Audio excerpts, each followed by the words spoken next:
Right, welcome back to this glorious summer back in the woods. I've seen a few people having a bit of a nightmare with the bow drill. So I've got my personal bow and drill that I made of last summer I think it was. Just gotta watch my foot on these pallets because it's wet.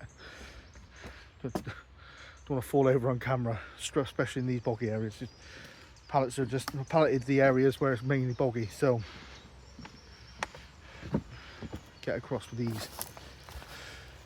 Yeah, so I'm going to go through some different firelighting techniques and obviously show a bow dryer. I've heard people say it needs to be perfect conditions to be a bow drill. No, I wouldn't say perfect conditions, but you definitely need to aid it. If you can keep it dry as possible, can't see the issue. So as you know, you can see here, it's drenched. I just show you the boggy areas. It's been raining the past 3 days. Yeah, I'm gonna go and get the kettle on now as I'm at the camp, and then I'll take you through some different firelighting techniques. Bring you back in a minute.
So why are we here today?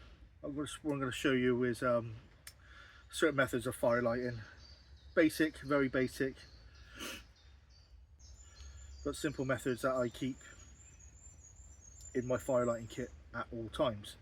So, with no further ado, so what I have here, most of you will know what this is already, but this is something they call Fatwood. This is just pine resin that's fused inside a stick. You could burn that as it is. It will burn the whole of that because of the resin inside it, because it's such a high resin quantity. It will burn straight through that like a match. So all I use this for, because you need a little bit to help you. I normally use the back of the spine of my blade and create a little bit of fluff.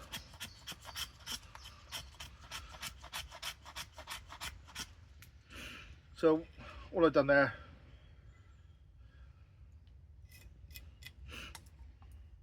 was you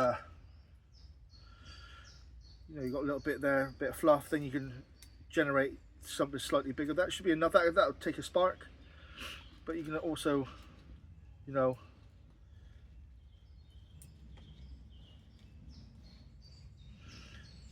help aid it to get bigger. Like I said, it's only a demo, just having a quick show. Trying to remember which side my ferrocerium rod's on.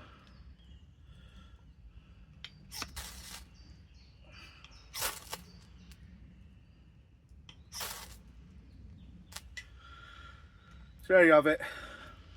And you can just add to that as you want then. So what you could do from there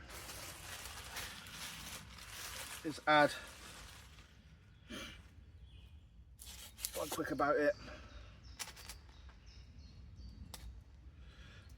Again, that is what I got there is birch bark. You don't need, because it's like paper, as you can see it's burning quite well, that's obviously full of resin as well. So where you can also do this, you lay it down flat, you could just scrape your knife, oh, very carefully scrape. Should have zoomed in really, shouldn't I?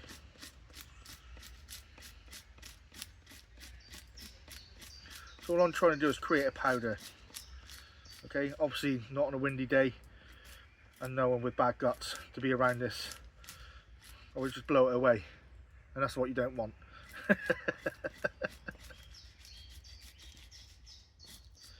So what I've created there is a little bit of dust. Now what I would do now is to aid this, I'll scrape some ferrocerium into that, or if you have a lighter, let's go straight up. If you have a lighter, just light the corner, literally just like paper. Let me pick my spot. So again, using the spine of my knife, I'll scrape downwards, get some of the ferrocerium in there. Then it says, oh, didn't go. There you go. So that'll go up now. It wasn't going to do it the first time because I'm on camera, but as simple as that. Then that'll burn now. Beautiful. I always carry this around. I have a, you know, say a bread bag. So what else we can use is this bit more back to prepping, but cotton wool buds. Cotton wool buds. Plant mine on. These unroll sometimes. Of course, that just happened. So what you want to do is just puff this up as much as possible. This will take a spark. This will burn quickly.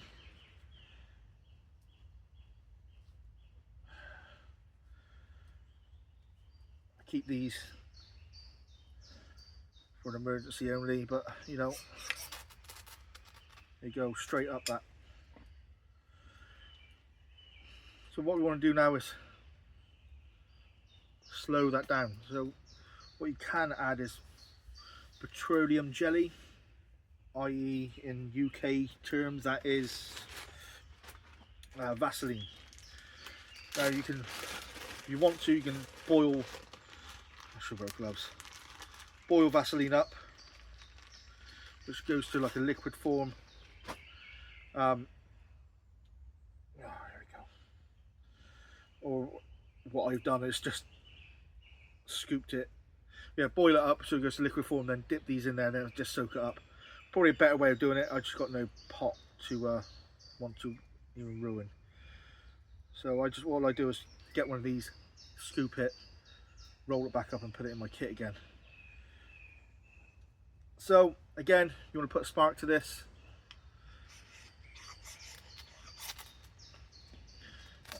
Oh, stuck. This will burn a hell of a lot longer. We'll leave that there. Oh, we'll burn that.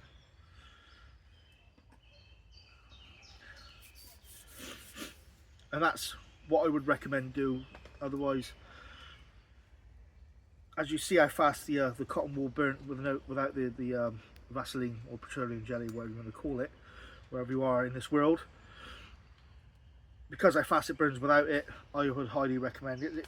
Yeah, you get your fingers dirty at home, but it's just prepping your kit for a worst case scenario when you want to get a fire going and everything's wet. That'll light if it's wet, because the fluid won't penetrate it, because a lot of Vaseline will act as a blocker. There you are. Still with me? Right, a bit more of a natural thing I carry in my kit. Cramp balls. I'm not going to go into the Latin name of whatever you want to call these things, but I call them cramp balls. They're also known as King Alfred cakes.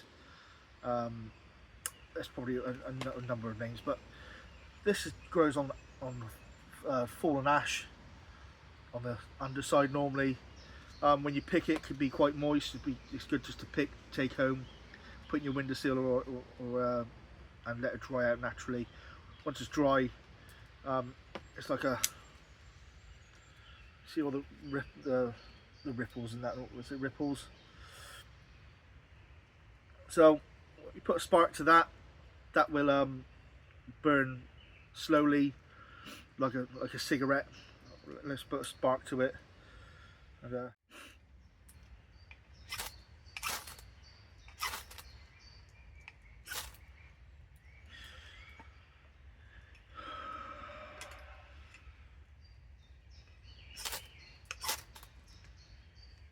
you go, it took a few. I like the bit that I wanted, not the bit that it wanted. So as you can see there,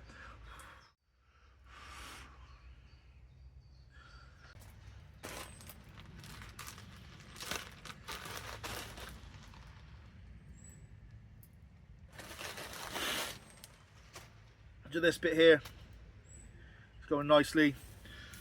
Got some, I'm not sure how well this will work. It's quite, I'll make a nest. I could transfer that then into said nest and apply some oxygen.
Oh, I got a head rush. I need grass. There you go, burnt my finger. Just like that. Oh, gone all fuzzy. See, fire transferring. Obviously, if I had dry grass, that would have gone up a hell of a lot quicker. Because it's thicker than dry grass. It's chippings, as you can see, wood cut-offs. It needs that little bit of extra work and a hell of a lot more heat, so I had to apply more oxygen to get the heat rate up to a higher standard for it to catch, for it to combust. Boring, I know. Don't worry, the good bit will come. Bear with it. So, bow drill. Bow drill is what it is. So I started with the components I've got. You've got the bearing block with mine, because I live near the coast anyway. A friend of mine, Andrew Price, he advised me to do this once. Get a limpet shell, glue it to stop the wear and tear in your hearth when you're applying the pressure. With this, if you apply, it'll come apparent to me. I'll just quickly tell you, I don't mean to insult anyone's intelligence, but for people that's maybe watching this has never done this before, the bearing block is the thing you hold on to and push down with the spindle, and so you'd be burning the candle at both ends really without that. That'll last quite a while. That's lasted me for a while so far. So the bearing block, that is what it is. Next thing then, we have the spindle. It's still got a few more goes on that for life. Note that it is black. I've not done anything to it yet. I will come on to that in a minute. That's the spindle.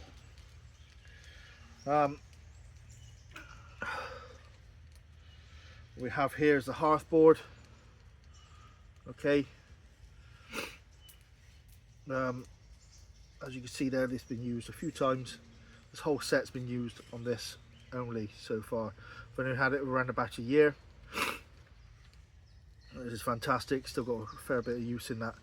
We'll go into this in a minute about putting another notch in here. And obviously, last but not least, the bow itself. Obviously, it's not in a bow type of shape yet because I've just undone it to pack it. So I've heard people saying you can only do bow drill if it's perfect conditions. I wouldn't say perfect conditions. You need to narrow that down slightly. I've seen people do the bow drill as long as you've got a shelter up and you've kept all your bow drill and your tinder dry, you can get fire. I've seen it happen.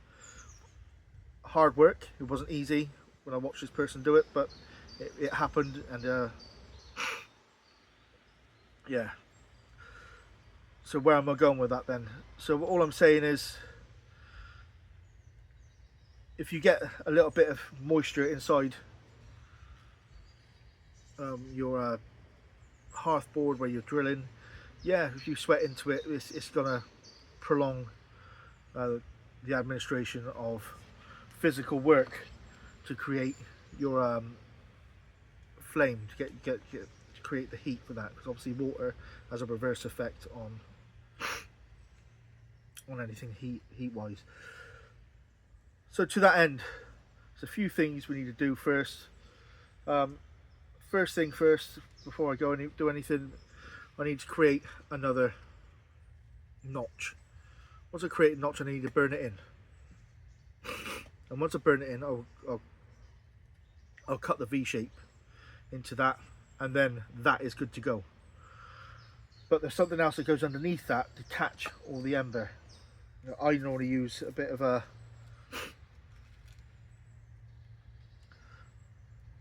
can't think what it's called.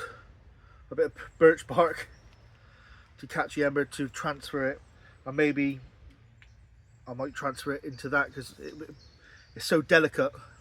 Once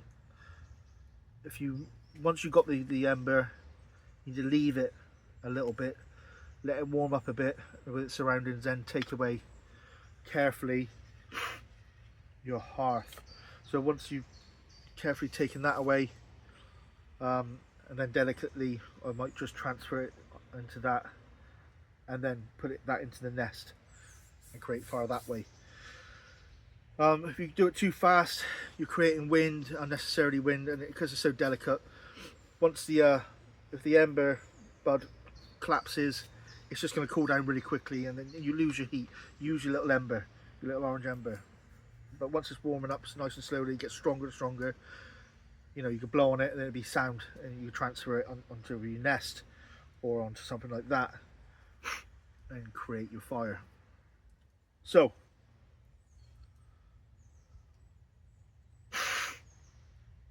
let's create a notch. So might do it this side. So I've got mud on there. I'm just gonna scrape that off. Probably don't have to do this. I'm just doing this out of personal preference because I'm right-handed with the bow drill. My left foot's going to be there. I'm going to be now on my right knee. It gives me all this angle open here. I'll do it over the demonstration over here. We'll change camera angle, and I'll try and breathe in so my belly button don't get in the way.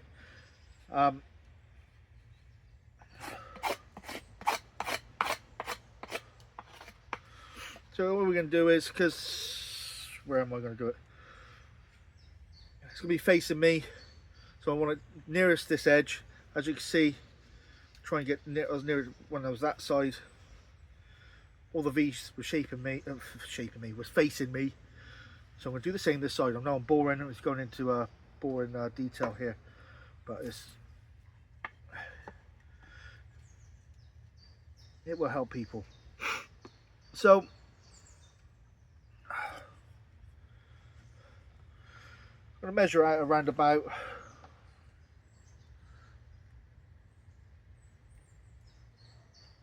the centre there. So I made a pinpoint there,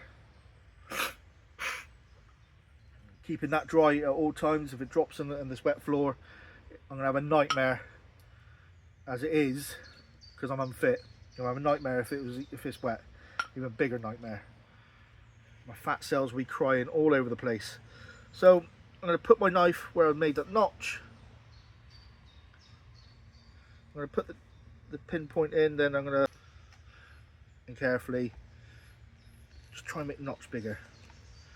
All you're trying to do is creating something so you have somewhere for your spindle to sit comfortably, so you can just burn it in, so it don't wander off all over the shop.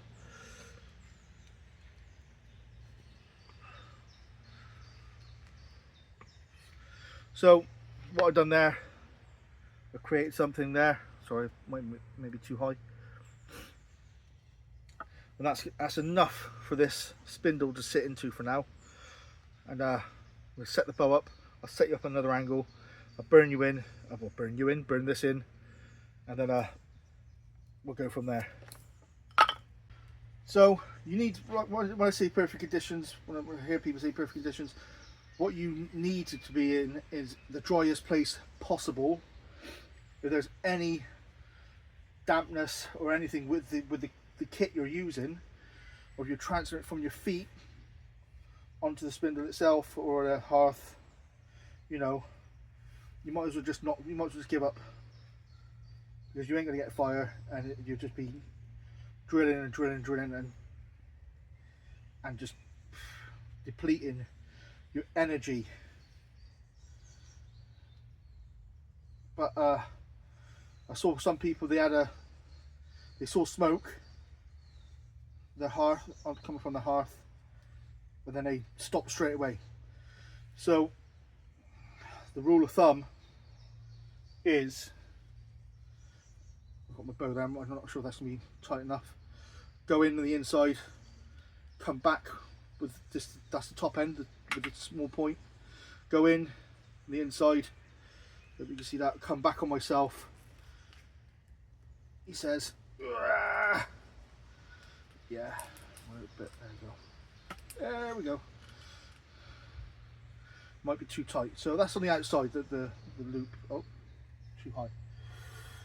So we've got my, I've probably just forgotten what I was talking about there, haven't I? So I'm just going to burn this in.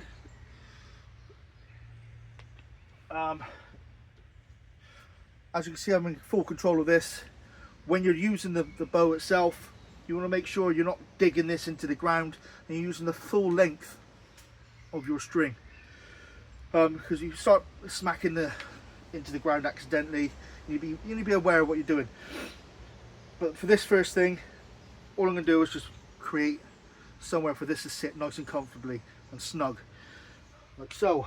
He says you want this to be flat as possible.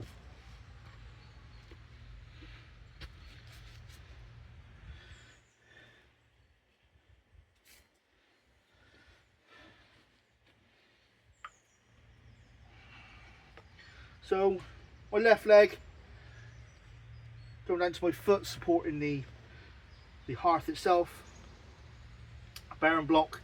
Now I'm going to go into the spindle, and then nice and slow, with my elbow locking over my knee, my left elbow locking over my left knee, and then gonna apply pressure and push down.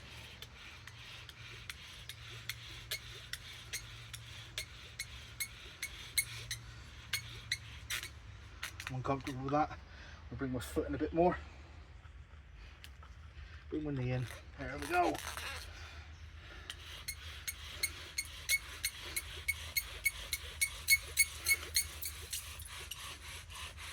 There we go. Start seeing smoke in a minute.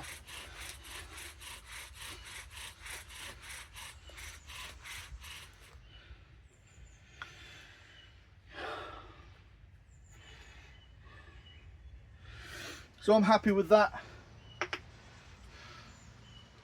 There's a few more things we need to do.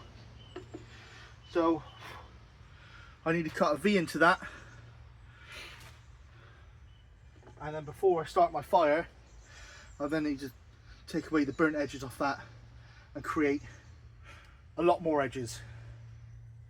I'll explain that after I cut in the V. So, create my notch, use my saw, then neaten it up slightly with notch, my V cut. It needs to go around about a third into the wood itself. As you can see from the rest of them.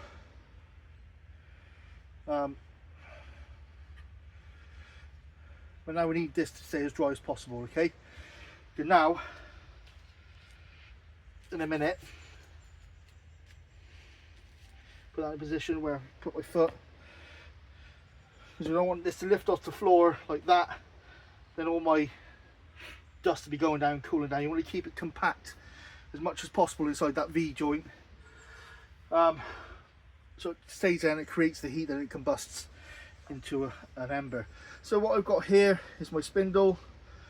What I'm going to start doing now is chipping away little bits like that, creating as many flat surfaces as I can, so that, you know, so when I start drilling, it's more of a different surfaces that are grinding down, creating that heat.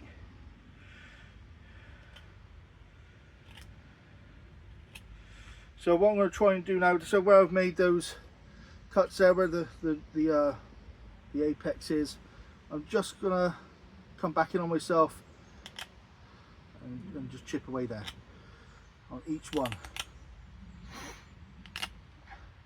So it's pretty much like an old football, if that makes sense, with a different with the hexagon type of layout. I'm going to do that all over, and then we'll be ready to rock. See, as you can see there, taking it all away, created a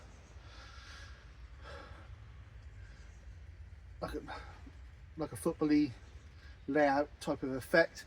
So I want to get maximum edges on there to create the maximum dust in a short amount of time. So when I set up next, I'll be going for gold. So you start off nice and slow to begin with. Once you first start seeing the smoke, then you then pick up the speed and you give it 10%. So when you think it's done, it's not done. And that's where a few people I've seen has made a mistake recently. There's seen smoke, jump on it. No, it's really delicate. I'm giving all this advice, and I bet it don't work now. But that's the fun in it. I'm gonna watch a fat guy bead out in a minute. So keeping this dry as possible at all times, like I keep stressing about.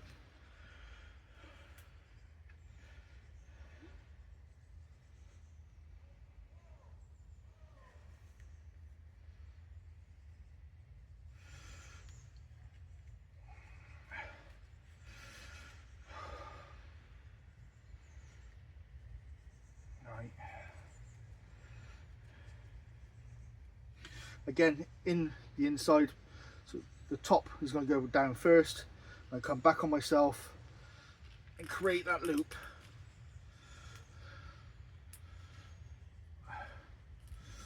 Like so. Got my bearing block, got my spindle, got my bow, got my hearth. I hope you can see that on camera.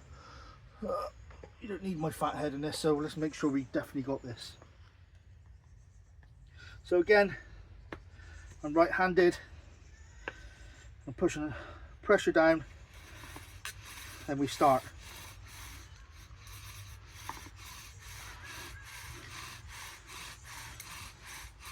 There's a draft coming in. I'm not blaming that.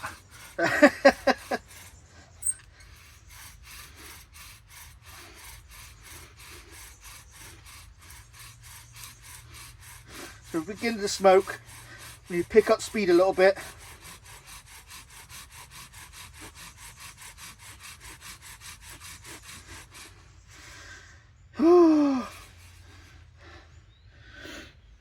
So this is where it's really delicate. Good garden piece.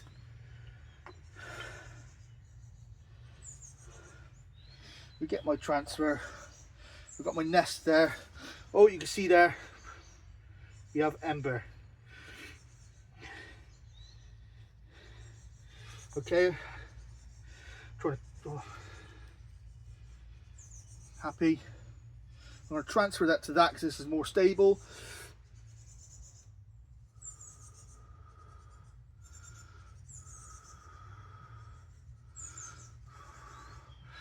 See how that's worked well with that now? I could do that away now. I'm happy I've got that. We transferred. I'm going to place it in my nest and do what we just done. Now you need to see my fat face. Hello.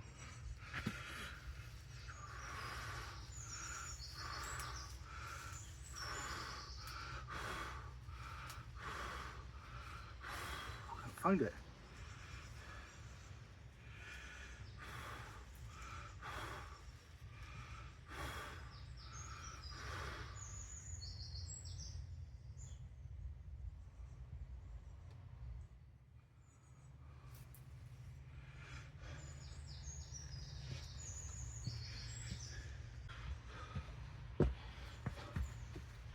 Lost it. 2 seconds. Still got that cherry down there.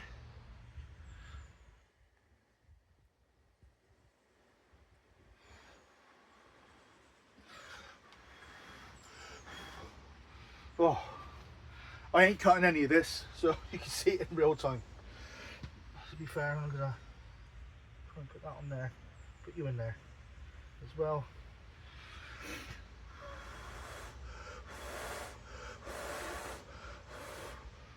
What happened there?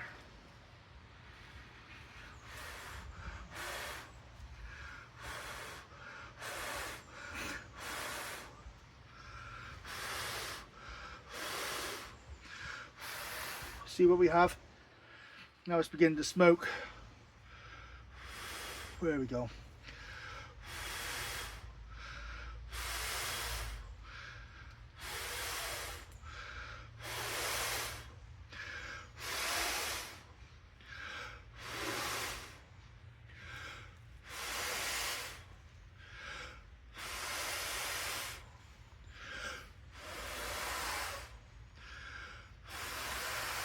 Getting darker. The smoke is. Blow harder.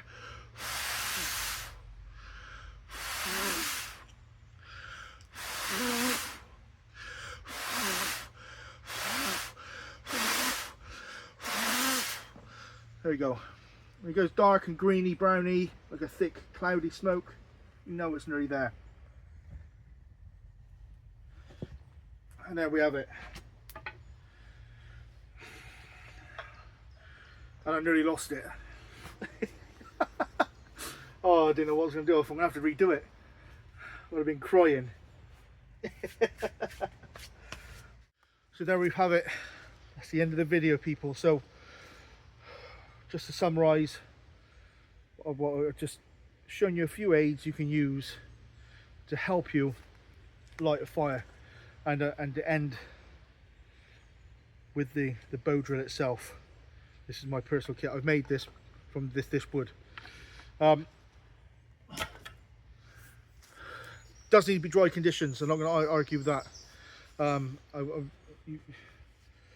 And it comes with practice. You need to practice your bow drill skills, otherwise you're not going to, because it is taxing on your body. And if you're fat like me, your belly pushes onto your lungs go from that big down to that big, then you got your stomach up around here, and you're just trying to breathe, sweat, cry, and hoping to God that you ain't gonna mess it up. So that's the thing about bushcraft. We go out and we learn it. We're never experts, far from it. And I like to go out there, practice this every now and again, just to stay on top of it, because when I teach it, I don't look that stupid when it don't work. And I nearly lost it there, and I'm not going to cut any of that down. I did wander off outside, so I thought I was going to have to redo it again. But I saw there was still a cherry on the floor that I could have that I used, which is proof because it's in the video. So there, I hope you enjoyed the video. Thank you so much. If you're still here now watching, thank you so much for viewing it. I hope I've entertained you in some form of way. Different fire lighting methods, that was it. If you want to see anything else, if you've got ideas that you want to see me attempt, comment below, and it's got to be realistic, and I'll give it a severe thought before I jump in with both feet. So that's it. That's the end of the video. I hope you enjoyed. If you could give me the like and subscribe down below to help me in the algorithm, to help my channel grow, amazing. But I'm just happy for you to just view anyway. You have been watching Green Valley Outdoors, and I'll catch you at the next one.